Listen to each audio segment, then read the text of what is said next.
I want to talk about your theory of regulation you mentioned. You said, hey, we're gonna essentially put these new rules on new coal-fired power plants, but that's okay because no one's building them anyway.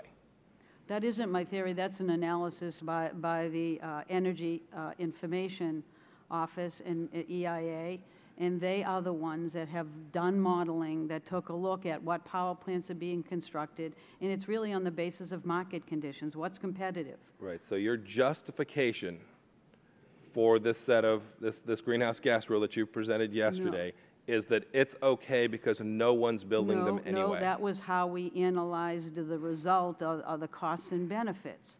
The reason for regulating greenhouse gases from power plants is because greenhouse gases pose a danger to public health and welfare, and they are a regulated pollutant, and as a regulated pollutant under the Clean Air Act, we must move forward with new source performance standards. That's why we did the rule. So why do you talk about that? Why do you talk about what the market might or might do in response? You just throw it out there as a justification to explain to the American people? It's part of the economic analysis that you're interested in us pursuing was to look at what are the costs and benefits as a result of the rule. We are required to regulate greenhouse gases. We've tried to do that in a reasonable way. We've identified costs. What is clear is that because of the availability of natural gas and the low cost, that coal is not competitive at this moment, so it's not anticipated that these rules would have a significant cost impact. That's what we have identified. I appreciate that. You say coal's not competitive.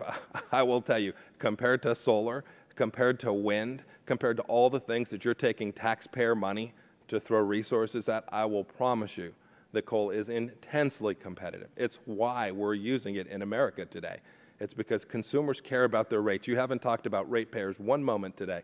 You haven't talked to the fact that ratepayers all across America may or may not know it, but they are thrilled that we are using coal-fired power plant generation in America today because it allows them to continue to take care of their families and heat their homes and cool their homes and all the things that consumers care about. Manufacturers care about it too. They need to make sure they have affordable electricity as well.